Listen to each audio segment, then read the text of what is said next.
ಎಲ್ರಿಗೂ ನಮಸ್ಕಾರ. ಸುಶಿ info YouTube ಚಾನಲ್ಗೆ ಸ್ವಾಗತ. ಇವತ್ತಿನ ನಾವು institute of banking personal selection ಅಂದರೆ IBPS ಇಂದ 13,217 ಪೋಸ್ಟ್ಗಳಿಗೆ ಕಾಲ್ ಮಾಡ್ತಾ ಇದ್ದಾರೆ. CRP common recruitment process for RRBs ಅಂತೇಳಿ ಕೊಡ್ತಿದ್ದಾರೆ. ಎಷ್ಟು ಪೋಸ್ಟ್ಗಳಿದ್ದಾವೆ ಅಂದರೆ 13,217.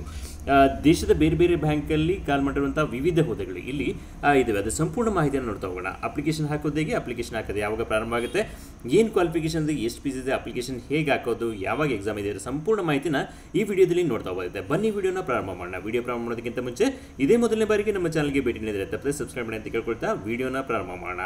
ಅಧಿಕೃತವಾದ ಅಧಿಸೂಚನೆ IBPSನಿಂದ CRP RRBs ಅಂತೇಳಿ common recruitment process for recruitment of officers scale 1, scale 2, scale 3 ಅಂತೇಳಿ and office assistant in regional rural banks ಅಂತೇಳಿ ಕೊಡ್ತಾ ಇದ್ದಾರೆ. ವೆಬ್ಸೈಟ್ ಅಡ್ರೆಸ್ ಕೊಡ್ತಾ ಇದ್ದಾರೆ www.ibps.in ಅಂತೇಳಿ. ಓಕೆ, ಇದು ಏನು ಅಧಿಕೃತವಾದ ವೆಬ್ಸೈಟ್. ನೀವು ಅಪ್ಲಿಕೇಶನ್ ಹಾಕೋದಕ್ಕೆ ಇಲ್ಲಿ ಡೇಟ್ಸನ್ನು ಕೊಡ್ತಾರೆ, ಇಂಪಾರ್ಟೆಂಟ್ ಡೇಟ್ಸನ್ನು ಕೊಡ್ತಾರೆ. ನೋಡ್ತಾ ಹೋಗಿ online registration of application by candidates ಅಂತೇಳಿ 1/9/2025 to 21/9/2025 ಅಂತೇಳಿ. ಅಂದರೆ ಸೆಪ್ಟೆಂಬರ್ 1, 2025ಕ್ಕೆ ಅರ್ಜಿ ಸಲ್ಲಿಸೋದಕ್ಕೆ ಪ್ರಾರಂಭ ಆಗುತ್ತೆ. ಕೊನೆಯ ದಿನಾಂಕ 21/9/2025. ಸೆಪ್ಟೆಂಬರ್ 21ಕ್ಕೆ ಅಪ್ಲಿಕೇಶನ್ ಹಾಕೋದಕ್ಕೆ ಕೊನೆಯ ದಿನಾಂಕವಾಗಿದೆ. ನಂತರ payment of application fees intimation charges ಅಂತ ಕೊಟ್ಟಿದ್ದಾರೆ 1/9/2025 to 21/9/2025 ಅಂತೇಳಿ. ಅಂದರೆ 1 ಸೆಪ್ಟೆಂಬರ್ 2025ರಿಂದ 21 ಸೆಪ್ಟೆಂಬರ್ 2025 ಕೂಡ ಅಪ್ಲಿಕೇಶನ್ ಫೀಸ್ ಕಟ್ಟೋಕ್ಕೂ ಕೂಡ ಟೈಮನ್ನು ಕೊಡ್ತಾ ಇದ್ದಾರೆ. ಎರಡೂ ಕೂಡ ಸೇಮ್ ಡೇಟ್ ಇದೆ. ಎಡಿಟ್ ಅಂತೇಳಿ edit window for candidate to modify correction application form including online payment fees ಅಂತೇಳಿ. ಅಂದರೆ ಅಪ್ಲಿಕೇಶನ್ ಹಾಕುವಾಗ ನೀವೇನಾದ್ರು ಮಿಸ್ಟೇಕ್ ಮಾಡಿದರೆ ಅಪ್ಲಿಕೇಶನ್ ಕರೆಕ್ಷನ್ ಮಾಡೋದಕ್ಕೆ ಟೈಮ್ ಕೊಟ್ಟಿರ್ತಾರೆ. ಅದು ಕೂಡ ವಿತ್ ಪೇಮೆಂಟ್ ಆಫ್ ಫೀಸ್ ಅಂತೇಳಿ ಕೊಟ್ಟಿದ್ದಾರೆ. ಅದಕ್ಕೆ date after the closure of registration be notified on official IBPS website ಅಂತೇಳಿ. ಅಂದರೆ ಕರೆಕ್ಷನ್ ಮಾಡೋದಕ್ಕೆ ಡೇಟ್ ಯಾವಾಗ ಅಂತೇಳಿ ಆಮೇಲೆ ಕೊಡ್ತಾರಂತೆ, ಅದು ಕೂಡ ವೆಯ್ಟ್ ಮಾಡ್ತಾ ಇರೋಣ. Okay, conduct of pre exam training ಅಂತೇಳಿ PET ಅಂತೇಳಿ ಅದು ಅವಶ್ಯಕತೆ ಇರೋ ತಗೋಬೋದಾಗುತ್ತೆ. ನವೆಂಬರ್ 2025 ಏನು ಪ್ರೀ ಎಕ್ಸಾಮಿನೇಷನ್ ಕೋಚಿಂಗ್ ಕೂಡ ಕೊಡ್ತಾರೆ. Download of call letters for online application examination preliminary ಅಂತೇಳಿ ನವೆಂಬರ್ ಡಿಸೆಂಬರ್ 2025. ಅಂದರೆ ಅಪ್ಲಿಕೇಶನ್ ಕಾಲ್ ಲೆಟರ್ನ ಡೌನ್ಲೋಡ್ ಮಾಡ್ಕೊಳ್ಳೋದಕ್ಕೆ ಎಕ್ಸಾಮಿಗೆ ಕಾಲ್ ಲೆಟರ್ನ ಡೌನ್ಲೋಡ್ ಮಾಡ್ಕೊಳ್ಳೋಕ್ಕೆ ಸಮಯಾವಕಾಶ ಕೊಟ್ಟಿದ್ದಾರೆ ನವೆಂಬರ್ ಅಥವಾ ಡಿಸೆಂಬರ್ 2025 ಅಂತೇಳಿ. ಇದನ್ನು ಕೂಡ ನಿಮಗೆ ಇಂಟಿಮೇಷನ್ ಮಾಡ್ತಾರೆ. Okay, online examination preliminary officers and OE ಅಂತೇಳಿ ಕೊಟ್ಟಿದ್ದಾರೆ. ಅವರು ನವೆಂಬರ್ ಡಿಸೆಂಬರ್ 2025. ಅಂದರೆ ಆನ್ಲೈನ್ ಅಪ್ಲಿಕೇಶನ್ ಪ್ರಿಲಿಮಿನರಿ ಅಂದರೆ 2 ಹಂತದಲ್ಲಿ ಎಕ್ಸಾಮ್ ನಡೀತಿಲ್ಲಿ. ಪ್ರಿಲಿಮಿನರಿ ಎಕ್ಸಾಮಿನೇಷನ್ ನವೆಂಬರ್ ಅಥವಾ ಡಿಸೆಂಬರ್ ನಡೆಯುತ್ತೆ 2025 ಇಸ್ವಿಯಲ್ಲಿ. Result of online application preliminary exams ಅಂತ ಕೊಟ್ಟಿದ್ದಾರೆ ಡಿಸೆಂಬರ್ 2025 ಆರ್ ಜನವರಿ 2026. ಅಂದರೆ ತುಂಬ ಜನ ಅಪ್ಲಿಕೇಶನ್ ಹಾಕಿದ್ರೆ ಸ್ಲಾಟ್ ವೈಸ್ ಏನು ಎಕ್ಸಾಮ್ ನಡೀತಾ ಹೋಗುತ್ತೆ.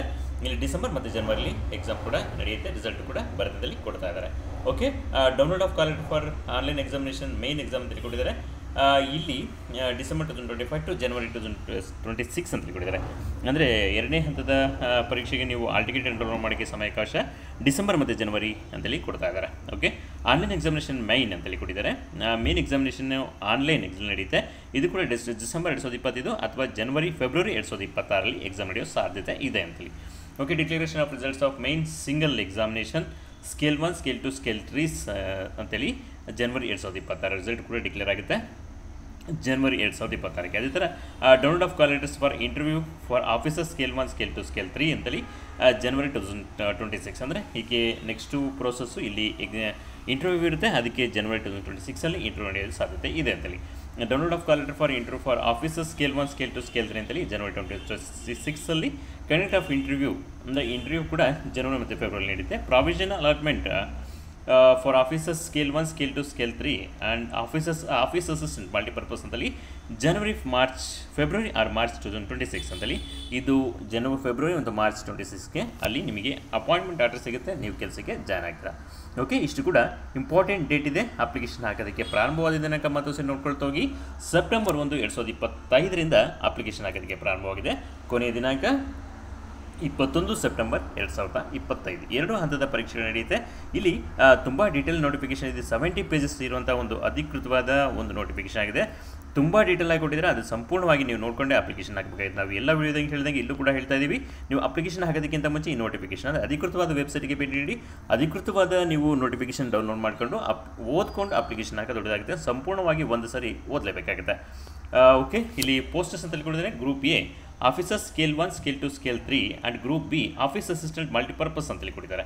ಓಕೆ, ಇಲ್ಲಿ ಕೊಟ್ಟಿದ್ದಾರೆ for the post of officers scale 1, scale 2 and office assistant the examination will be 2 tier, that is online examination will be held in 2 phases preliminary and main examination. ಅಂದರೆ ನಾವು ಮೇಲೆ ಹೇಳಿದಂಗೆ 2 ಹಂತದ ಪರೀಕ್ಷೆ ನಡೆಯುತ್ತೆ. ಆಫೀಸರ್ ಸ್ಕೇಲ್ 1 ಆ್ಯಂಡ್ ಆಫೀಸ್ ಅಸಿಸ್ಟೆಂಟ್ಸ್ಗೆ 2 ಹಂತದ ಪರೀಕ್ಷೆ, ಒಂದು ಪ್ರಿಲಿಮಿನರಿ, ಒಂದು main examination. For the post of office assistant multipurpose ಅಂತ ಕೊಟ್ಟರೆ candidate who qualify in the online preliminary examination and shortlists will be to appear online main examination. They will be provisionally allotted in the basis of the marks obtained by them in the online examination and actual vacancies reported by the RRBs of the state or UT applied for. ಅಂದರೆ ಇಲ್ಲಿ preliminary ಎಕ್ಸಾಮಿನೇಷನಲ್ಲಿ eligible ಆದ short list ಆದವರು main eligibility application main ಎಕ್ಸಾಮ್ಗೆ eligible ಆಗ್ತೀರಾ. ಅಲ್ಲಿ ನೀವು RRBಯಲ್ಲಿ ಎಷ್ಟು ಪೋಸ್ಟ್ಗಳಿದಾವೋ ಅದರ ಆಧಾರದ ಮೇಲೆ ನಿಮಗೆ ಮೇನ್ ಎಕ್ಸಾಮ್ಗೆ ಒಂದು ಎಲಿಜಿಬಿಲಿಟಿನ ಕೊಡ್ತಾರೆ. Okay, for the post of officer scale 1 ಕೂಡ candidate who qualify in the preliminary examination and short list will be appear for the main examination and shortlisted candidates in the online examination will be subsequently called for a common interview to the coordinated by the nodal regional rural banks with the assistant of NABARD and IBPS in consultation with the appropriate authority ಅಂತೇಳಿ. ಅಂದರೆ ಅಲ್ಲಿ scale 1 ಇದೆಯಲ್ಲ ಅವರಿಗೆ main ಎಕ್ಸಾಮಿನೇಷನಲ್ಲಿ short list ಆದವರಿಗೆ interview ಕರೀತಾರೆ. Interview ಮತ್ತು NABARD ಮತ್ತು IBPS ಜಾಯಿಂಟ್ಲಿ ಮಾಡ್ತಾರೆ ಅಂತೇಳಿ ಕೂಡ ಕೊಡ್ತಾರೆ. For the post of officer scale 3ಗೆ candidate will appear single online examination. Short list candidate will be single online examination will be subsequently be called for the common interview coordinated by the nodal regional rural banks with the assistant of NABARD and IBPS in consultation with the appropriate authority ಅಂತೇಳಿ. ಅಂದರೆ scale 2 officers ಪೋಸ್ಟಿಗೆ ಒಂದು exam ಇರುತ್ತೆ, ಅದಾದ ನಂತರ ಇಂಟರ್ವ್ಯೂಗೆ ಕಾಲ್ ಮಾಡ್ತಾರೆ ಅಂತೇಳಿ. Okay, ಈ ಥರ ಕೊಡ್ತಾ ಇದ್ದಾರೆ. ಮುಂದೆ ನೋಡ್ತಾ ಹೋಗೋಣ ಏನೇನು ಮಾಹಿತಿ ಕೊಡ್ತಾರೆ ಅಂದರೆ ಸಂಪೂರ್ಣ ಮಾಹಿತಿ ಇಲ್ಲಿದೆ. ಇಲ್ಲಿ RRB ಯಾವುದಿದೆ ಅಂತ ನೋಡ್ತಾ ಹೋಗೋದಾಗುತ್ತೆ. ಇಲ್ಲಿ ಸ್ಟೇಟ್ ವೈಸ್ RRBs ಅಂದರೆ ರೀಜನಲ್ ರೂರಲ್ ಬ್ಯಾಂಕ್ಸ್ RRBಸ್ಗಳು ಕೊಡ್ತಾ ಇದ್ದಾರೆ. ಆಂಧ್ರ ಪ್ರದೇಶದಲ್ಲಿ ಯಾವುದಿದೆ ಅಂತೇಳಿ ಕೊಡ್ತಾ ಇದ್ದಾರೆ. ಇಲ್ಲಿ ಆಂಧ್ರ ಪ್ರದೇಶ, ಅರುಣಾಚಲ ಪ್ರದೇಶ, ಅಸ್ಸಾಂ, ಬಿಹಾರಿಗೆ ಎಲ್ಲ ರಾಜ್ಯದಲ್ಲೂ ಕೂಡ ಇಲ್ಲಿ ರೀಜನಲ್ ರೂರಲ್ ಬ್ಯಾಂಕ್ಗಳಿದ್ದಾವೆ, ಅಲ್ಲಿ ಕೊಡ್ತಾ ಇದ್ದಾರೆ. ಇಲ್ಲಿ ನಮಗೆ ಬೇಕಾಗಿರೋದು ಕರ್ನಾಟಕದಲ್ಲಿ, ಅಂದರೆ ಕರ್ನಾಟಕದಲ್ಲಿ ಯಾವ ಬ್ಯಾಂಕಿಗೆ ಅಪ್ಲಿಕೇಶನ್ ಕಾಲ್ ಮಾಡಿದರೆ ನಾವು ನೋಡ್ತಾ ಹೋಗೋದಾಗುತ್ತೆ. ಇಲ್ಲಿ ಕರ್ನಾಟಕದಲ್ಲಿ ನಾವಿಲ್ಲಿ ನೋಡ್ತಾ ಇದ್ದಾರೆ ಒಂದು ಸರಿ ಅಬ್ಸರ್ವ್ ಮಾಡಬೇಕಾಗುತ್ತೆ. ಕರ್ನಾಟಕದಲ್ಲಿ ನಾವು ಕರ್ನಾಟಕ ಗ್ರಾಮೀಣ ಬ್ಯಾಂಕ್ ಅಂತೇಳಿ ಕರ್ನಾಟಕ ಗ್ರಾಮೀಣ ಬ್ಯಾಂಕಲ್ಲಿ ಪೋಸ್ಟ್ಗಳನ್ನ ಕಾಲ್ ಮಾಡಿದ್ದಾರೆ. ಇಲ್ಲಿ ಅಬ್ಸರ್ವ್ ಮಾಡಿದ್ರು ಸೀರಿಯಲ್ ನಂಬರ್ 11ನಲ್ಲಿ ಕರ್ನಾಟಕ ಗ್ರಾಮೀಣ ಬ್ಯಾಂಕಲ್ಲಿದೆ, ಅದು ಮೇನ್ ಬ್ರಾಂಚ್ ಬಳ್ಳಾರಿಯಲ್ಲಿದೆ. ಅವರು ಈ ಪೋಸ್ಟನ್ನು ಕಾಲ್ ಮಾಡಿದ್ದಾರೆ. ಓಕೆ, ಇಲ್ಲಿ ಎಷ್ಟು ಪೋಸ್ಟ್ ಇದ್ದಾವೆ, ಕರ್ನಾಟಕದಲ್ಲಿ ಎಷ್ಟು ಪೋಸ್ಟ್ ಇದಾವೆ ನೋಡ್ತಾ ಹೋಗೋಣ. 13,217 ಪೋಸ್ಟು ಟೋಟಲ್ ಎಲ್ಲ ಸ್ಟೇಟಲ್ಲಿರುವಂಥ ಟೋಟಲ್ ಪೋಸ್ಟು ಅಷ್ಟಾಗುತ್ತೆ. ನಾವು ಕರ್ನಾಟಕದಲ್ಲಿ ಎಷ್ಟು ಪೋಸ್ಟ್ ಇದೆ ಮುಂದೆ ನೋಡ್ಬೋಗುತ್ತೆ. ಎಲಿಜಿಬಲ್ ಕ್ರೈಟೀರಿಯಾ ಕೊಡ್ತಾ ಇದ್ದಾರೆ, ಇದು ಕೂಡ ಇಂಪಾರ್ಟೆಂಟ್ ಆಗುತ್ತೆ, ಅದನ್ನು ಅಬ್ಸರ್ವ್ ಮಾಡ್ತಾ ಹೋಗಿ. ಬೇರೆ ಬೇರೆ ಪೋಸ್ಟಿಗೆ ಬೇರೆ ಬೇರೆ ಥರ ಎಜುಕೇಷನ್ ಕ್ವಾಲಿಫಿಕೇಷನ್ ಇದೆ ಮತ್ತು ಎಲಿಜಿಬಿಲಿಟಿ ಕೂಡ ಇದೆ. ನ್ಯಾಷನಾಲಿಟಿ ಸಿಸ್ಟಮ್ ಕೊಟ್ಟಿದ್ದಾರೆ, ಎಲ್ಲ ಪೋಸ್ಟಿಗೆ ಇದ್ದಂಗೆ ಇದು ಕೂಡ ಇದೆ. ಓಕೆ, ಇಲ್ಲಿ ಏಜನ್ನು ಕೊಡ್ತಾ ಇದ್ದಾರೆ. Group B for office assistant multipurpose ಅಂತ ಕೊಟ್ಟರೆ age between 18 years to 28 years ಅಂತೇಳಿ, ಅಂದರೆ 18 ವರ್ಷದಿಂದ 28 ವರ್ಷದೊಳಗಿರಬೇಕಾಗಿದೆ. ಇಲ್ಲಿ ಡೇಟನ್ನು ಕೂಡ ಕೊಡ್ತಿದ್ದಾರೆ. Candidate should not born earlier than 2/9/97 and later than 1/9/2007 ಅಂತೇಳಿ. ಅಂದರೆ 2/9/1997ಗಿಂತ ಮುಂಚೆ ಮತ್ತು 1/9/2007 ನಂತರ ಹುಟ್ಟಿರಬಾರ್ದು ಅಂತೇಳಿ. ಆ ಡೇಟ್ಗಳ ನಡುವೆ ಹುಟ್ಟಿರುವಂಥವ್ರು ಅಪ್ಲಿಕೇಶನ್ ಹಾಕೋಕ್ಕೆ ಎಲಿಜಿಬಲ್ ಇರ್ತೀರಾ. Okay, for officer scale 1 above 18 years, below 13 years 30 years ಅಂತೇಳಿ 18ರಿಂದ 30 ವರ್ಷದ ಒಳಗಿರಬೇಕಾಗುತ್ತೆ. ಫಾರ್ officer scale 2 21 years to 32 years ಅಂತೇಳಿ 21 ವರ್ಷದಿಂದ 32 ವರ್ಷದ ಒಳಗಿರಬೇಕಾಗುತ್ತೆ. ಅದೇ ಥರ ಗ್ರೂಪ್ ಎ ಪೋಸ್ಟಲ್ಲಿ ಆಫೀಸರ್ ಸ್ಕೇಲ್ 3 ಅಂತೇಳಿ senior manager post 21 to 40 years ಅಂತೇಳಿ ಕೊಟ್ಟಿದ್ದಾರೆ, ಅದನ್ನು ಕೂಡ ನೋಡ್ತಾ ಹೋಗೋದಾಗುತ್ತೆ. ಓಕೆ, ಏಜ್ ಲಿಮಿಟಲ್ಲಿ ಕೆಲವೊಬ್ಬರಿಗೆ ರಿಯಾಯಿತಿನೂ ಕೂಡ ಕೊಡ್ತಾರೆ. ಶೆಡ್ಯೂಲ್ ಕ್ಯಾಸ್ಟ್ ಶೆಡ್ಯೂಲ್ ಟ್ರೈಬ್ಗೆ 5 ವರ್ಷ, OBC ಅವರಿಗೆ 3 ವರ್ಷ, person with bench mark disability PWDಗೆ 10 ವರ್ಷಗಳ ರಿಯಾಯಿತಿ ಕೊಟ್ಟಿದ್ದಾರೆ. ಎಕ್ಸ್ ಸರ್ವಿಸ್ಮನ್ ಅವರಿಗೂ ಕೂಡ ಅವರು ಸರ್ವಿಸ್ ತಕ್ಕನಾಗಿ ರಿಯಾಯಿತಿ ಕೂಡ ಕೊಟ್ಟಿದ್ದಾರೆ. ಓಕೆ, ಎಲ್ಲ ಪೋಸ್ಟಲ್ಲಿರೋದು ಕೂಡ ಇಲ್ಲೂ ಕೂಡ ಏಜಲ್ಲಿ ರಿಯಾಯಿತಿನ ಕೂಡ ಕೊಟ್ಟಿದ್ದಾರೆ, ಅದನ್ನು ಬಳಸ್ಕೊಂಡು ಅಪ್ಲಿಕೇಶನ್ ಹಾಕ್ಬೋದಾಗುತ್ತೆ. ಓಕೆ, ಇಲ್ಲಿ ನೋಡ್ತಾ ಹೋಗೋಣ ಮುಂದೆ ಏನು ಡೀಟೇಲ್ಸ್ ಇದೆ ಅಂತೇಳಿ. ಇಲ್ಲಿ ಪರ್ಸನಲ್ ಬೆಂಚ್ ಮಾರ್ಕ್ ಡಿಸಬಿಲಿಟಿ ಅಂತೇಳಿ ಕೊಟ್ಟಿದ್ದಾರೆ, ಇಲ್ಲ PWD ಅಂತ ಹೇಳಿದ್ರಲ್ಲ, ಅವರು ಯಾವ ಪೋಸ್ಟಿಗೆ ಎಲಿಜಿಬಲ್ ಅಂತ ಕೊಟ್ಟಿದ್ದಾರೆ. ಇಲ್ಲಿ ಬ್ಲೈಂಡ್ನೆಸ್ ಅಂತೇಳಿ ಕೊಟ್ಟಿದ್ದಾರೆ, ಲೋ ವಿಷನ್ ಅಂತ ಕೊಟ್ಟಿದ್ದಾರೆ. ಈ ಥರ ಬೇರೆ ಬೇರೆ ಥರ ಇನ್ನು ಡಿಸಬಿಲಿಟಿ ಪರ್ಸನ್ಸು ಯಾವ ಪೋಸ್ಟಿಗೆ ಅಪ್ಲಿಕೇಶನ್ ಹಾಕ್ಬೋದು ಕೊಟ್ಟಿದ್ದಾರೆ, ಅದನ್ನು ಕೂಡ ನೋಡಿಕೊಂಡು ಅಪ್ಲಿಕೇಶನ್ ಹಾಕ್ಬೋದಾಗುತ್ತೆ. ಇವರಲ್ಲಿ ಕಾಂಪಿಟೇಷನ್ ತುಂಬ ಕಡಿಮೆ ಇರುತ್ತೆ. ಸ್ವಲ್ಪ ಎಫರ್ಟ್ ಹಾಕಿ ಎಕ್ಸಾಮ್ ಅಟೆಂಡ್ ಮಾಡಿಬಿಟ್ರೆ ಒಂದು ಒಳ್ಳೆ ಜಾಬ್, ಅಂದರೆ ಬ್ಯಾಂಕಲ್ಲಿ ನಿಮಗೆ ಜಾಬ್ ಸಿಗುವಂಥ ಅವಕಾಶ ಇರುತ್ತೆ. ಓಕೆ, ನೋಡ್ತಾ ಹೋಗೋಣ ಮುಂದೆ. ಕೆಲವೊಂದು ಸರ್ಟಿಫಿಕೇಟ್ಸ್ ಹೇಗಿರಬೇಕಂದ್ರೆ ಕೂಡ ಕೊಟ್ಟಿದ್ದಾರೆ, ಅದನ್ನು ಕೂಡ ನಾವಿಲ್ಲಿ ನೋಡ್ತಾ ಹೋಗೋದು. ಈ ಥರ ಸಂಪೂರ್ಣ ಮಾಹಿತಿ ಈ ವಿಡಿಯೋದಲ್ಲಿ ಇರ್ತಾಗುತ್ತೆ. ಅಂದರೆ ಈ ನೋಟಿಫಿಕೇಷನ್ ತುಂಬ ದೊಡ್ಡ ನೋಟಿಫಿಕೇಷನ್ ಇದೆ. ಆ ನೋಟಿಫಿಕೇಷನ್ ಸಂಪೂರ್ಣವಾಗಿ ಓದ್ಕೋಬೇಕಾಗುತ್ತೆ. ನೀವು ಅಪ್ಲಿಕೇಶನ್ ಹಾಕೋದಕ್ಕಿಂತ ಮುಂಚೆ ಇವೆಲ್ಲವನ್ನು ಕೂಡ ನೋಡ್ಕೋಬಹುದು. ಇಲ್ಲಿ ಎಕನಾಮಿಕಲಿ ವೀಕರ್ ಸೆಕ್ಷನ್ ಅಂತ ಕೊಟ್ಟಿದ್ದಾರೆ, ಅವರು ಕೂಡ ರಿಸರ್ವೇಷನ್ ಇರುತ್ತೆ. ಅವ್ರ ಸರ್ಟಿಫಿಕೇಟ್ ಹೇಗಿರಬೇಕಂದ್ರೆ ಕೂಡ ಕೊಟ್ಟಿದ್ದಾರೆ, ನೋಡ್ಕೋಣ. ಇಲ್ಲಿ ನಮಗೆ ನೆಕ್ಸ್ಟ್ ಇಂಪಾರ್ಟೆಂಟ್ ಪಾಯಿಂಟ್ ಬರ್ತಾ ಇರೋದು education qualification and post qualification experience ಅಂತೇಳಿ ಕೊಟ್ಟಿದ್ದಾರೆ. ಓಕೆ, ಕ್ವಾಲಿಫಿಕೇಷನ್ ಏನಿರಬೇಕಾಗಿದೆ, ಎಜುಕೇಷನ್ ಕ್ವಾಲಿಫಿಕೇಷನ್ ಏನಿರಬೇಕಾದ್ರೆ ನೋಡ್ತಾ ಹೋಗಿದ್ದಾರೆ. ಫಸ್ಟಿಗೆ ಇಲ್ಲಿ ಕೊಡ್ತಾ ಇದ್ದಾರೆ ಆಫೀಸರ್ಸ್ ಅಸಿಸ್ಟೆಂಟ್ಸ್ ಮಲ್ಟಿಪರ್ಪಸ್ ಅಂತೇಳಿ. ಆಫೀಸರ್ ಅಸಿಸ್ಟೆಂಟ್ ಮಲ್ಟಿಪರ್ಪಸ್ ಅಂತೇಳಿ ಕೊಟ್ಟಿದ್ದಾರೆ. Bachelor degree in any discipline from recognised university or its equivalent ಅಂತೇಳಿ. ಅಂದರೆ ರೆಕಗ್ನೈಸ್ಡ್ ಯೂನಿವರ್ಸಿಟಿಯಿಂದ ಯಾವುದೇ ವಿಷಯದಲ್ಲಿ ಪದವಿನ ಪಡ್ಕೊಂಡಿರಬೇಕಾಗುತ್ತೆ. ಆಯಿತಾ, ಏನೇ ಡಿಸಿಪ್ಲಿನ್ ಕೊಟ್ಟಿದ್ದಾರೆ, ನೀವು ಯಾವ ವಿಷಯದಲ್ಲಾದರೂ ಕೂಡ ಪದವಿ ಅಂದರೆ BA BCom BSc BBM BE BCom MBBS ಯಾವುದಾದ್ರೂ ಆಗಿರ್ಬೋದು, ನೀವು ಪದವೀಧರರಾಗಿರಬೇಕಾಗುತ್ತೆ. ಅದರಲ್ಲಿ professions in local language as prescribed by the participating RRBs ಅಂತೇಳಿ. ಅಂದರೆ ನೀವು ಯಾವ ಬ್ಯಾಂಕಿಗೆ ಅಪ್ಲೈ ಮಾಡಿದಿರೋ ಆ ಬ್ಯಾಂಕ್ನವ್ರು ಹೇಳಿರುವಂತಹ ಲೋಕಲ್ ಲ್ಯಾಂಗ್ವೇಜ್ ನಿಮಗೆ ಏನೋ ಪ್ರೊಫೆಷನ್ಸಿ ಇರಬೇಕಾಗಿದೆ, ಕ್ಲಿಯರಾಗಿ ನಿಮಗೆ ಬರಬೇಕಾಗಿದೆ. ಅಂದರೆ ಓದೋಕ್ಕೆ ಬರೆಯೋಕ್ಕೆ ಮಾತಾಡೋಕ್ಕೆ ಕ್ಲಿಯರಾಗಿ ಬರಬೇಕು. Okay, desirable working knowledge computer ಅಂದರೆ ಇದನ್ನು ಕಂಪಲ್ಸರಿಲ್ಲ, ನೀವು ಪ್ರಿಫರೆನ್ಸ್ ಕೊಡ್ತಾರೆ. ಡಿಸೈರಬಲ್ ಕ್ವಾಲಿಫಿಕೇಷನ್ ಅಂತೇಳಿ ನಿಮಗೆ ಕಂಪ್ಯೂಟರ್ ನಾಲೆಡ್ಜ್ ಗೊತ್ತಿರಬೇಕಾಗಿದೆ. ಈ ಕಾಮನ್ನಾಗಿ ಎಲ್ಲರಿಗೂ ಕೂಡ ಕಂಪ್ಯೂಟರ್ ನಾಲೆಡ್ಜ್ ಇರುತ್ತೆ, ಅದನ್ನು ಕೂಡ ಕೇಳಿದ್ದಾರೆ. ಆಫೀಸರ್ ಸ್ಕಿಲ್ 1ಗೆ bachelor degree in discipline from a recognised university or its equivalent. Preference will be given to the candidates having degree in agriculture, horticulture, forestry, animal husbandry, veterinary science, agriculture engineering, agriculture marketing and cooperation, information technology, management, law, economics, accountancy, professions in local language as prescribed by the participating RRBs, desirable ಅಂತ ಕೊಟ್ಟಿದ್ದಾರೆ working knowledge of computer. ಇದಕ್ಕೂ ಕೂಡ ಏನು any degree ಯಾವುದರ ವಿಷಯದಲ್ಲಿ ನೀವು ಪದವಿನ ಪಡೆದಿರ್ಬೋದು, ಆದರೆ ಕೆಲವರು ಪ್ರಿಫರೆನ್ಸ್ ಕೊಡ್ತೀವಿ ಅಂತ ಕೊಟ್ಟಿದ್ದಾರೆ. ಅಗ್ರಿಕಲ್ಚರ್, ವೆಟರ್ನರಿ, ಆಮೇಲೆ agriculture marketing, information technology, economics, accountancy ಇವರಿಗೆ ಮೊದಲ ಆದ್ಯತೆಯನ್ನು ಕೊಡ್ತಾರೆ. ಓಕೆ, ಆಫೀಸರ್ಸ್ ಸ್ಕಿಲ್ 2 ಅಂತೇಳಿ ಕೊಟ್ಟಿದ್ದಾರೆ. Bachelor degree in any discipline recognised university or its equivalent with minimum of 50% marks in aggregate ಅಂತೇಳಿ. ಮೇಲೆರಡು ಪೋಸ್ಟ್ಗಳಿಗೆ ಮಾರ್ಕ್ಸನ್ನು ಕೇಳಿಲ್ಲ, ಪಾಸ್ ಆದರೆ ಸಾಕು. ಆದರೆ ಈ ಪೋಸ್ಟ್ಗೆ ನೀವು ಆಫೀಸರ್ ಸ್ಕೇಲ್ 2ಗೆ ಅಪ್ಲಿಕೇಶನ್ ಹಾಕಬೇಕಾದ್ರೆ ನೀವು 50% ಮಾರ್ಕ್ಸನ್ನು ತೆಗೆದಿರಲೇಬೇಕಾಗುತ್ತೆ, ನೆನಪಿರಲಿ. Okay, officer scale 2 specialist officers ಅಂತೇಳಿ ಇಲ್ಲೂ ಕೂಡ ಇನ್ಫಾರ್ಮೇಷನ್ ಟೆಕ್ನಾಲಜಿ ಆಫೀಸರ್ಸಿಗೆ ಏನು bachelor degree in recognised university electronics, communication, computer science, information technology or its equivalent. ಅಂದರೆ ಇಲ್ಲಿ ಸ್ಪೆಷಲಿಸ್ಟ್ ಆಫೀಸರ್ಸ್ಗೆ ಇನ್ಫಾರ್ಮೇಷನ್ ಟೆಕ್ನಾಲಜಿಗೆ ಈ ಕ್ವಾಲಿಫಿಕೇಷನ್ BE ಆಗಿರಬೇಕು ಅಂತೇಳಿ. ಎಲೆಕ್ಟ್ರಾನಿಕ್ಸ್, ಕಮ್ಯುನಿಕೇಷನ್, ಕಂಪ್ಯೂಟರ್ ಸೈನ್ಸಲ್ಲಿ ನೀವು ಬ್ಯಾಚುಲರ್ ಡಿಗ್ರಿನ ಪಡೆದಿರಬೇಕಾಗುತ್ತೆ. ಚಾರ್ಟೆಡ್ ಅಕೌಂಟೆಂಟ್ಗೆ certified associate in institute of chartered accountants of India ಅಂದರೆ ಕೊಟ್ಟಿದ್ದಾರೆ. ಲಾ ಆಫೀಸರಿಗೆ ಲಾ ಆಗಿರಬೇಕಂದ್ರೆ ಕೂಡ ಕೊಟ್ಟಿದ್ದಾರೆ, ಅದು ಕೂಡ ನೆನಪಿರಲಿ. Okay, officer scale 2 senior manager ಅಂತೇಳಿ bachelor degree in any discipline from recognised university or its equivalent with minimum 50% marks in aggregate. Preference will be given to the candidate having degree diploma in banking, finance, marketing, agriculture, horticulture, forestry, animal husbandry, veterinary sciences, agriculture engineering, pisciculture, agriculture marketing, cooperation, information technology, management, law, economics and accountancy ಅಂತೇಳಿ. ಆಯಿತಾ, officer scale 3ಗೆ bachelor degree in any discipline. Okay, ನೀವು ಯಾವುದಾದ್ರು ವಿಷಯದಲ್ಲಿ ಪದವಿನ ಪಡೆದವರಾಗುತ್ತೆ. ಆದರೆ ಕೆಲವರು ಪ್ರಿಫರೆನ್ಸಲ್ಲಿ ಕೊಟ್ಟಿದ್ದಾರೆ, ಅದು ಕೂಡ ಇಲ್ಲಿ ಇಂಪಾರ್ಟೆಂಟ್ ಆಗುತ್ತೆ. ಎಕನಾಮಿಕ್ಸಲ್ಲಿ ಮಾಸ್ಟರ್ ಡಿಗ್ರಿ ಅಥವಾ ಡಿಗ್ರಿ ಮಾಡಿದವರಿಗೆ, ಅಥವಾ ಅಗ್ರಿಕಲ್ಚರ್, ಹಾರ್ಟಿಕಲ್ಚರ್, ಅನಿಮಲ್ ಹಸ್ಬೆಂಡ್ರಿ ಇಂತಹ ಕೋರ್ಸ್ಗಳಲ್ಲಿ ನೀವು ಪ್ರೊಫೆಷನ್ಸ್ ಪಡೆದಿದ್ದರೆ ಅವರಿಗೆ ಆದ್ಯತೆಯನ್ನು ಕೊಡ್ತಾರೆ. Okay, all education qualification mention should be from a university or institution board recognised government of India or approved by government regulatory body and the result should have been declared on or before 21/9/2025. ಅಂದರೆ ನೀವು degree ಮಾಡ್ತಾ ಇದ್ದೀರಾ ಅಂದರೆ ಅದು recognised university ಆಗಿರಬೇಕಾಗಿದೆ. ಅದರ result ಕೂಡ 21/9/2025 ಬಂದರೆ ಮಾತ್ರ ನೀವು ಅಪ್ಲಿಕೇಶನ್ ಹಾಕೋಕ್ಕೆ ಎಲಿಜಿಬಲ್ ಇದ್ದೀರಾ, ನಿಮ್ಮ ಜಾಬಿಗೆ ಕೂಡ ಎಲಿಜಿಬಲ್ ಆಗ್ತೀರಾ. ಓಕೆ, ಮಾರ್ಕ್ಸ್ ಎಲ್ಲ ಹೇಗೆ ಹಾಕಬೇಕಂದ್ರೆ ಕೂಡ ಕೊಟ್ಟಿದ್ದಾರೆ. ಲೋಕಲ್ ಲ್ಯಾಂಗ್ವೇಜಲ್ಲಿ ಪ್ರೊಫೆಷನ್ಸ್ ಪಡೆದಿರಬೇಕಾಗುತ್ತೆ. ಕ್ರೆಡಿಟ್ ಹಿಸ್ಟ್ರಿ ಅಂತೇಳಿ ಕೊಟ್ಟಿದ್ದಾರೆ. ನೋಡ್ತಾ ಹೋಗೋಣ. ಕ್ರೆಡಿಟ್ ಹಿಸ್ಟ್ರಿ ಅಂದರೆ ನೀವು ಯಾವುದಾದ್ರು ಒಂದು ಬ್ಯಾಂಕಲ್ಲಿ ನೀವು ಲೋನ್ ತಗೊಂಡ್ರೆ ಸರಿಯಾಗಿ ತೀರಿಸ್ತಾ ಇದ್ದರೆ ಅಥವಾ ನಿಮ್ಮದು ಟ್ರಾನ್ಸಾಕ್ಷನ್ ನೋಡಿಕೊಂಡು ಸ್ಕೋರ್ ಡಿಸ್ಪ್ಲೇ ಆಗ್ತಾ ಹೋಗುತ್ತೆ.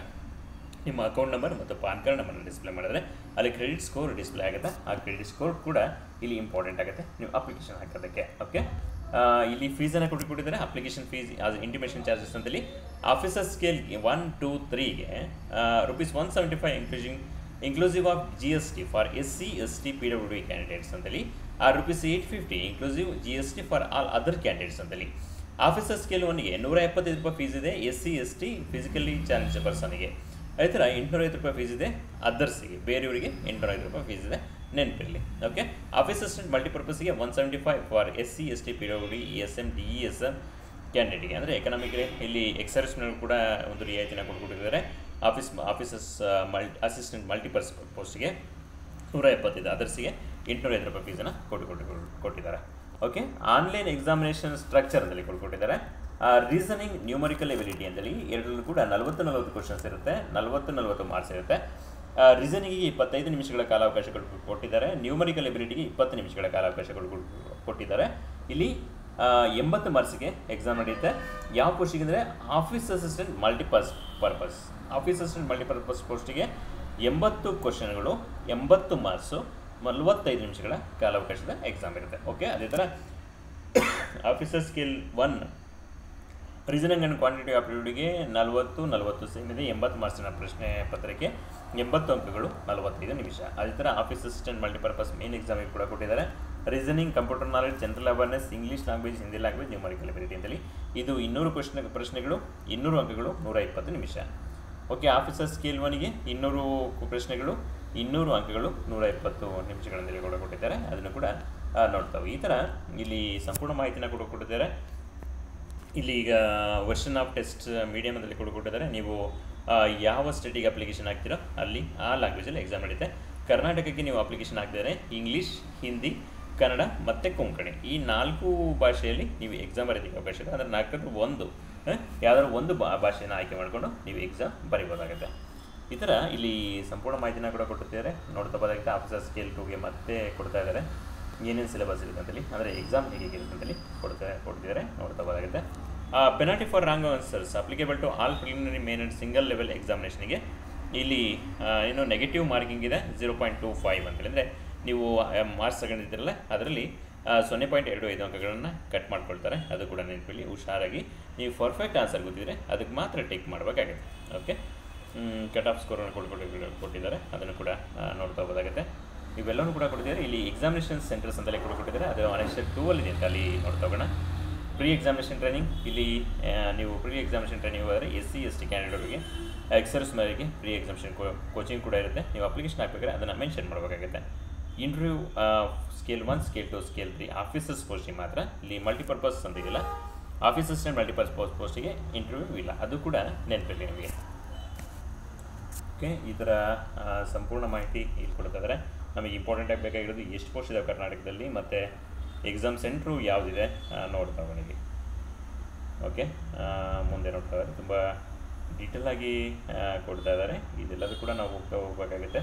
ಹೌ ಟು ಅಪ್ಲೈ ಅಂತಲೇ ಕೊಟ್ಟಿದ್ದಾರೆ. ನೀವು ಅಪ್ಲಿಕೇಶನ್ ಆನ್ಲೈನ್ ಮೂಲಕ ಮಾತ್ರ ಹಾಕಬೇಕಾಗುತ್ತೆ.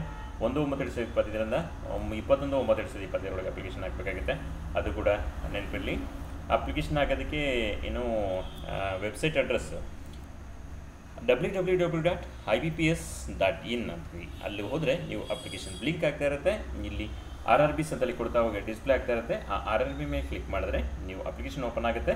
ಅಲ್ಲಿ ಅಪ್ಲಿಕೇಶನ್ ಹಾಕ್ಬೋದಾಗುತ್ತೆ. Mode of payment fee payment ಅಂತ ಕೊಟ್ಟಿದ್ದಾರೆ. ಅದು ಆನ್ಲೈನ್ ಮೂಲಕ ಪೇಮೆಂಟ್ ಮಾಡೋದು ನಿಮಗೆ ಗೊತ್ತಿದೆ. ಎಲ್ಲ ಪೋಸ್ಟಿಗೆ ಮಾಡಿದಂಗೆ ಇದಕ್ಕೂ ಕೂಡ ಆನ್ಲೈನಲ್ಲೇ ಪೇಮೆಂಟ್ ಮಾಡಬೇಕಾಗುತ್ತೆ. ಓಕೆ, ಅದು ಕೂಡ ನೆನಪಿರಲಿ. ಓಕೆ, ಜನರಲ್ ಇನ್ಸ್ಟ್ರಕ್ಷನ್ಸ್ನ ಕೊಟ್ಟಿದ್ದಾರೆ. ನೋಡ್ತಾ ಹೋಗೋಣ. ಇಲ್ಲಿ ನಮಗೆ ಮುಖ್ಯವಾಗಿ ಬೇಕಾಗಿರೋದು ಎಕ್ಸಾಮ್ ಸೆಂಟ್ರು ಮತ್ತು ಕರ್ನಾಟಕದಲ್ಲಿ ಎಷ್ಟು ಪೋಸ್ಟ್ ಇದ್ದಾವೆ ಅಂತೇಳಿ ಒಂದು ಅಂದಾಜಲ್ಲಿ ನಾನು ಹೇಳೋದಾದರೆ ಆ 800 ಪೋಸ್ಟ್ಗಳು ಕರ್ನಾಟಕದಲ್ಲಿದೆ. ಅಂದರೆ ಕರ್ನಾಟಕ ಗ್ರಾಮೀಣ ಬ್ಯಾಂಕ್ ಇದೆಯಲ್ಲ, ಅಲ್ಲಿ ಕರ್ನಾಟಕ ಗ್ರಾಮೀಣ ಬ್ಯಾಂಕಲ್ಲಿ 800 ಪೋಸ್ಟ್ಗಳಿಗೆ ಕಾಲ್ ಮಾಡ್ತಿದ್ದಾರೆ. 800 ಪೋಸ್ಟ್ಗಳಿಗೆ ನೀವು ಅಪ್ಲಿಕೇಶನ್ ಹಾಕ್ತಾ ಹೋಗೋದಾಗುತ್ತೆ. ನೋಡ್ತಾ ಹೋಗೋಣ. ಆಫೀಸ್ ಅಸಿಸ್ಟೆಂಟ್ ಮಲ್ಟಿಪರ್ಪಸ್ ಅಂತೇಳಿ ಇಲ್ಲಿ ಕರ್ನಾಟಕ ನೋಡ್ತಾ ಹೋಗೋಣ. ಕರ್ನಾಟಕ ಗ್ರಾಮೀಣ ಬ್ಯಾಂಕಲ್ಲಿ ಇಲ್ಲಿ ಅಬ್ಸರ್ವ್ ಮಾಡ್ತಾ ಹೋಗಿ ನಾನು ಮಾರ್ಕ್ ಮಾಡೋಣ. ಇಲ್ಲಿ ಕರ್ನಾಟಕ ಗ್ರಾಮೀಣ ಬ್ಯಾಂಕಲ್ಲಿ ಒಟ್ಟು ಎಷ್ಟು ಪೋಸ್ಟ್ಗಳಿದ್ದಾವೆ ಅಂತ ಈಸಿಯಾಗಿ ಡಿಸ್ಪ್ಲೇ ಆಗ್ತಾಯಿದೆ. ಇಲ್ಲಿ ನೋಡ್ತೋಗೋಣ. ಟೋಟಲ್ ನಾನು ಹೇಳಿದಂಗೆ 800 ಪೋಸ್ಟ್ಗಳಿದ್ದಾವೆ. ಇಲ್ಲಿ ಯಾವ್ಯಾವ ಕ್ಯಾಟಗರಿ ನೋಡ್ತಾ ಹೋಗೋಣ. ಒಟ್ಟು ಮೊದಲನೇ ಸಾಲ ನೋಡ್ತಾ ಹೋದರೆ ನಾವು SCಗೆ 128 ಪೋಸ್ಟ್ಗಳಿದ್ದಾವೆ, STಗೆ 56 ಪೋಸ್ಟ್ಗಳಿದ್ದಾವೆ. ಅದೇ ಥರ ನೋಡ್ತಾ ಹೋಗೋದಾಗುತ್ತೆ. ಇಲ್ಲಿ 216 ಪೋಸ್ಟ್ಗಳಿದೆ ಮತ್ತು 80 ಪೋಸ್ಟ್ ಇದೆ, 320 ಪೋಸ್ಟ್ಗಳಿದ್ದಾವೆ. ಟೋಟಲ್ 800 ಪೋಸ್ಟ್ಗಳಿದ್ದಾವೆ. ಟೋಟಲ್ 800 ಪೋಸ್ಟ್ಗಳಿಗೆ ನೀವು ಅಪ್ಲಿಕೇಶನ್ ಹಾಕ್ತಾ ಇದ್ದೀರಾ, ಎಕ್ಸಾಮ್ ಬರೀತೀರಾ, ಕಾಂಪಿಟೇಷನ್ ಮಾಡ್ತೀರಾ. 800 ಪೋಸ್ಟಲ್ಲಿ ನಿಮ್ಮ ಪೋಸ್ಟ್ ಕೂಡ ಒಂದಿರುತ್ತೆ ಅನ್ನೋದ್ರಲ್ಲಿ ನಿಮ್ಗೆ ನೆನಪಿರಲಿ. ನೀವು ಸೀರಿಯಸ್ ಆಗೋದ್ರೆ ಆ ಪೋಸ್ಟ್ ನಿಮ್ಮದೇ ಆಗುತ್ತೆ. ಓಕೆನಾ? ಓಕೆ, ಮತ್ತು ಕರ್ನಾಟಕದಲ್ಲಿ ಕರ್ನಾಟಕ ಗ್ರಾಮೀಣ ಬ್ಯಾಂಕಲ್ಲಿ ಆಫೀಸರ್ಸ್ ಪೋಸ್ಟು 500 ಪೋಸ್ಟ್ಗಳಿದ್ದಾವೆ. ನೋಡ್ತಾ ಹೋಗಿ. ಆಫೀಸರ್ಸ್ ಯಾವುದಿದೆ ಇಲ್ಲಿಗ ಸ್ಕೇಲ್ 1 ಆಫೀಸರ್ ಪೋಸ್ಟ್ 500 ಪೋಸ್ಟ್ಗಳಿದ್ದಾವೆ. ಓಕೆ, 500 ಪೋಸ್ಟ್ಗಳಿಗೆ ನೀವು ಕಾಂಪಿಟೇಷನ್ ಮಾಡ್ತೀರಾ. 500ರಲ್ಲಿ ಒಂದು ಪೋಸ್ಟ್ ನಿಮ್ಮದಾಗಿರುತ್ತೆ. ಅದು ನಿಮ್ಮದೇ ಅಂತ ಅಂದ್ಕೊಳ್ಳಿ. ಸೀರಿಯಸ್ಸಾಗಿ ಓದಬೇಕಾಗುತ್ತೆ. ಓಕೆ, ಅದಾದ ನಂತರದಲ್ಲಿ ಮತ್ತೆ ನೋಡ್ತಾ ಹೋಗೋದಾದರೆ ಆಫೀಸರ್ ಸ್ಕೇಲ್ 2 ಅಂತೇಳಿ ಅದು ಕೂಡ ಕರ್ನಾಟಕದಲ್ಲಿ ನೋಡ್ತಾ ಹೋಗೋಣ. ಕರ್ನಾಟಕ ಗ್ರಾಮೀಣ ಬ್ಯಾಂಕಲ್ಲಿ ಒಟ್ಟು ಟೋಟಲ್ 75 ಪೋಸ್ಟ್ಗಳಿದೆ. ನೋಡ್ತಾ ಹೋಗಿ. ಟೋಟಲ್ 75 ಪೋಸ್ಟ್ ಇದೆ. ಆಫೀಸರ್ ಸ್ಕೇಲ್ 1 ಅಂತೇಳಿ ನೋಡ್ಬೋದಾಗಿದೆ. ಸಾಕಷ್ಟು ಪೋಸ್ಟ್ಗಳಿಗೆ ಕಾಲ್ ಮಾಡಿದೆ. ಆಫೀಸರ್ ಸ್ಕೇಲ್ 2 ಇದು ಓಕೆ, ಆಫೀಸರ್ ಸ್ಕೇಲ್ 1 ಮೇಲ್ಗಡೆ ನೋಡಿದ್ವಿ, ಅದು 500 ಪೋಸ್ಟ್ಗಳಿದ್ದಾವೆ. ನೆಕ್ಸ್ಟು ನೋಡ್ತೋಗೋಣ ಆಫೀಸರ್ ಸ್ಕೇಲ್ 2 IT ಅಂತೇಳಿ ಕೊಟ್ಟಿದ್ದಾರೆ, ಅದೇ ಸ್ಪೆಷಲಿಸ್ಟ್ ಆಫೀಸರ್ಸ್ ಅಂತಾರಲ್ವ ಅದು, ಆ ಪೋಸ್ಟು 10 ಪೋಸ್ಟ್ಗಳಿದ್ದಾವೆ ನೋಡ್ತೋಗೋಣ. ಸಾಕಷ್ಟು ಪೋಸ್ಟ್ಗಳಿಗೆ ಕಾಲ್ ಮಾಡಿದ್ದಾರೆ. ಆಫೀಸರ್ ಸ್ಕೇಲ್ 2C ಅಂತೇಳಿ ಕೊಟ್ಕೊಟ್ಟಿದ್ದಾರೆ, ಅದರಲ್ಲಿ ಕರ್ನಾಟಕದಲ್ಲಿ ಓಕೆ ನೋಡ್ತೋಗೋಣ 1 ಪೋಸ್ಟ್ ಇದು ಆಗಿದೆ. ಓಕೆ, ಅದು ಜನರಲ್ ಕ್ಯಾಟಗರಿಗೆ ರಿಸರ್ವೇಷನ್ ಆಗಿದೆ. ಓಕೆ, ರಿಸರ್ವೇಷನ್ ಅಲ್ಲದೆ ಜನರಲ್ ಕ್ಯಾಟಗರಿಗೆ ಇದೆ, ಯಾರು ಕೂಡ ಕಾಂಪಿಟೇಷನ್ ಮಾಡ್ತಾ ಹೋಗೋದಾಗುತ್ತೆ. ಸ್ಕೇಲ್ 2 ಆಫೀಸರ್ಸ್ ಲಾ ಅಂತೇಳಿ ಕೊಟ್ಟಿದ್ದಾರೆ.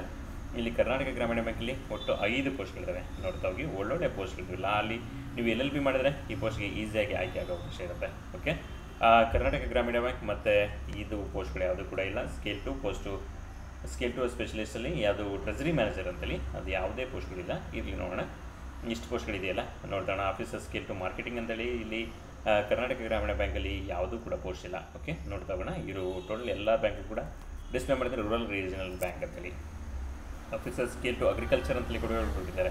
ಇಲ್ಲಿ ನೀವು ಅಗ್ರಿಕಲ್ಚರ್ ಸೈನ್ಸಸ್ಸಲ್ಲಿ ಏನಾರ ಡಿಗ್ರಿ ಮಾಡಿದರೆ ಇದಕ್ಕೆ ಅಪ್ಲಿಕೇಶನ್ ಹಾಕ್ತೀರಾ. 34 ಪೋಸ್ಟ್ಗಳಿಗೆ ಕಾಲ್ ಮಾಡ್ತಾ ಇದ್ದಾರೆ. ಓಕೆ, ಸಾಕಷ್ಟು ಪೋಸ್ಟ್ಗಳಿವೆ ನೋಡ್ತಾ ಹೋಗೋಣ. ಓಕೆ, ಆಫೀಸರ್ ಸ್ಕೇಲ್ 3 ಅಂತೇಳಿ ಇಲ್ಲಿ ಕರ್ನಾಟಕ ಗ್ರಾಮೀಣ ಬ್ಯಾಂಕಲ್ಲಿ ಯಾವುದೇ ಪೋಸ್ಟ್ಗಳಿಲ್ಲ. ಬೇರೆ ಸ್ಟೇಟಿಗಿದೆ, ನೀವು ಬೇರೆ ಸ್ಟೇಟಿಗೆ ಲ್ಯಾಂಗ್ವೇಜ್ ಬರೋದ್ರೆ ನೀವು ಕಾಂಪಿಟೇಷನ್ ಮಾಡ್ಬೋದು, ಏನು ಪ್ರಾಬ್ಲಮ್ ಇಲ್ಲ. ಅಲ್ಲಿ ಕೊಟ್ಟಿದ್ರೆ ನೀವು ಪ್ರೊಫೆಷನ್ಸ್ ಇರಬೇಕಾಗುತ್ತೆ. ಆ ಸ್ಟೇಟಿಗೆ ನೀವು ಅಪ್ಲಿಕೇಶನ್ ಹಾಕ್ತೀರಂದರೆ ಆ ಸ್ಟೇಟ್ ಲ್ಯಾಂಗ್ವೇಜಲ್ಲಿ ನೀವು ಪ್ರೊಫೆಷನ್ಸ್ ಇದ್ದರೆ ಅಪ್ಲಿಕೇಶನ್ ಹಾಕ್ಬೋದು. ಓಕೆ, ನೆಕ್ಸ್ಟ್ ಈಗ ಎಕ್ಸಾಮ್ ಸೆಂಟರ್ಸ್ ಎಲ್ಲಿದೆ ನೋಡ್ತೋಗೋಣ. ಟೆಂಟೇಟಿವ್ ಲಿಸ್ಟ್ ಅಂತೇಳಿ ಕೊಟ್ಟಿದ್ದೀವಿ, ತಾತ್ಕಾಲಿಕ ಲಿಸ್ಟ್ ಇದು. ಓಕೆ, ಇಲ್ಲಿ ಎಲ್ಲ ಸ್ಟೇಟಲ್ಲೂ ಕೂಡ ಎಕ್ಸಾಮ್ ಸೆಂಟರ್ ಇದೆ. ನಮಗೆ ಇಲ್ಲಿ ಬೇಕಾಗಿರೋದು ಕರ್ನಾಟಕದಲ್ಲಿ. ಓಕೆ, ಕರ್ನಾಟಕದಲ್ಲಿ ಎಲ್ಲಿ ಸೆಂಟರ್ ಇದೆ ನೋಡ್ತಾ ಹೋಗೋದಾದರೆ ಬೆಂಗಳೂರು, ಬೆಳಗಾವಿ, ದಾವಣಗೆರೆ, ಧಾರವಾಡ, ಹುಬ್ಬಳ್ಳಿ, ಕಲಬುರಗಿ, ಮಂಗಳೂರು, ಮೈಸೂರು, ಶಿವಮೊಗ್ಗ, ಉಡುಪಿ ಅಂತೇಳಿ ಇಷ್ಟು ಎಕ್ಸಾಮ್ ಸೆಂಟರ್ನ ಕೊಡ್ತಾ ಇದ್ದಾರೆ ನೋಡ್ತಾ ಹೋಗೋಣ. ಈ ಎಕ್ಸಾಮ್ ಸೆಂಟ್ರಲ್ಲಿ ನಿಮ್ಮ ಇಷ್ಟದ ಯಾವುದಾದ್ರು ಒಂದು ಸೆಂಟರ್ನ ಆಯ್ಕೆ ಮಾಡಿಕೊಂಡು ನೀವು ಎಕ್ಸಾಮ್ಗೆ ಅಟೆಂಡ್ ಆಗ್ಬೋದಾಗುತ್ತೆ. ಓಕೆ, ನೆನಪಿರಲಿ ನಿಮಗೆ ಇದು ಆನ್ಲೈನ್ ಎಕ್ಸಾಮಿನೇಷನ್ ಇರುತ್ತೆ. ಆನ್ಲೈನ್ ಮೂಲಕನೇ ಎಕ್ಸಾಮ್ನ ಅಟೆಂಡ್ ಮಾಡಬೇಕಾಗುತ್ತೆ. ಓಕೆ, ಆನ್ಲೈನ್ ಅಂದರೆ ನೀವು ಮನೇಲಿ ಕೂತ್ಕೊಂಡು ಎಲ್ಲೂ ಅಪ್ಲೈ ಮಾಡೋಕ್ಕೆ ಎಕ್ಸಾಮ್ ಅಟೆಂಡ್ ಮಾಡೋಕ್ಕಾಗಲ್ಲ. ಪರ್ಟಿಕ್ಯುಲರ್ ಸೆಂಟರ್ನ ಕೊಡ್ತಾರೆ, ಅಲ್ಲೇ ಹೋಗಿ ನೀವು ಎಕ್ಸಾಮ್ನ ಅಟೆಂಡ್ ಮಾಡಬೇಕಾಗುತ್ತೆ. ಈ ಥರ ಒಂದು ಸಂಪೂರ್ಣ ಮಾಹಿತಿ ಇರುವಂಥ ಒಂದು ಡೀಟೇಲ್ಡ್ ನೋಟಿಫಿಕೇಷನ್ ಇಲ್ಲಿದೆ. ಓಕೆ, ಈ ಡೀಟೇಲ್ ನೋಟಿಫಿಕೇಷನ್ ನಾವು ಎಷ್ಟು ಸಾಧನ ಅಷ್ಟು ಸಂಕ್ಷಿಪ್ತವಾಗಿ ಹೇಳಿದ್ವಿ. ಸಂಪೂರ್ಣ ಓದ್ಕೊಂಡು ಅಪ್ಲಿಕೇಶನ್ ಹಾಕೋದು ಒಳ್ಳೆಯದಾಗುತ್ತೆ. ಒಂದು ಒಳ್ಳೆ ಪೋಸ್ಟ್ 13,217 ಪೋಸ್ಟಿಗೆ ಕಾಲ್ ಆಗ್ತಾ ಇದೆ ರೀಜನಲ್ ರೂರಲ್ ಬ್ಯಾಂಕಲ್ಲಿ. ಒಂದು ಒಳ್ಳೆ ಪೋಸ್ಟ್, ಡಿಗ್ರಿ ಆಗಿರೋರು, ಮಾಸ್ಟರ್ ಡಿಗ್ರಿ ಆಗಿರೋರು, ಈಗ ತಾನೇ ನಿಮ್ಮ ಡಿಗ್ರಿ ಮಾಸ್ಟರ್ ಡಿಗ್ರಿ ಮುಗಿಸು ತುಂಬ ಫ್ರೆಶ್ ಮೈಂಡಲ್ಲಿರೋವಂಥವ್ರು ಆದಷ್ಟು ಬೇಗ ಅಪ್ಲಿಕೇಶನ್ ಹಾಕಿ. ಅಪ್ಲಿಕೇಶನ್ನ ಸರಿಯಾಗಿ ಹಾಕಿ. ಅಪ್ಲಿಕೇಶನ್ ಒಂದು ಸರಿ ತಪ್ಪಾದರೆ ತಿದ್ದುಪಡಿ ಮಾಡೋದಕ್ಕೆ ನೀವು ಮತ್ತೆ ಫೀಸನ್ನು ಕಟ್ಟಬೇಕಾಗುತ್ತೆ. ನಿಧಾನವಾಗಿ ಎಲ್ಲದನ್ನು ಕೂಡ ನೋಡಿಕೊಂಡು ಅಪ್ಲಿಕೇಶನ್ ಹಾಕಿ. ಆದಷ್ಟು ಬೇಗ ಎಕ್ಸಾಮ್ಗೆ ಪ್ರಿಪೇರ್ ಆಗಿ ಒಂದು ಒಳ್ಳೆ ಪೋಸ್ಟ್ 13,217 ಪೋಸ್ಟಲ್ಲಿ ನಿಮ್ಮ ಪೋಸ್ಟ್ ಒಂದು ಇದ್ದೇ ಇದೆ. ಅದಕ್ಕೆ ನೀವು ಪಡ್ಕೊಳ್ಳೋದು ನಿಮ್ಮ ಜವಾಬ್ದಾರಿ. All the best. ಎಲ್ಲರೂ ಕೂಡ ಚೆನ್ನಾಗಿ ಓದಿ, ಎಲ್ಲರಿಗೂ ಕೂಡ ಆಲ್ ದ ಬೆಸ್ಟ್. ಮುಂದಿನ ವಿಡಿಯೋದಲ್ಲಿ ಮತ್ತೆ ಭೇಟಿಯಾಗೋಣ.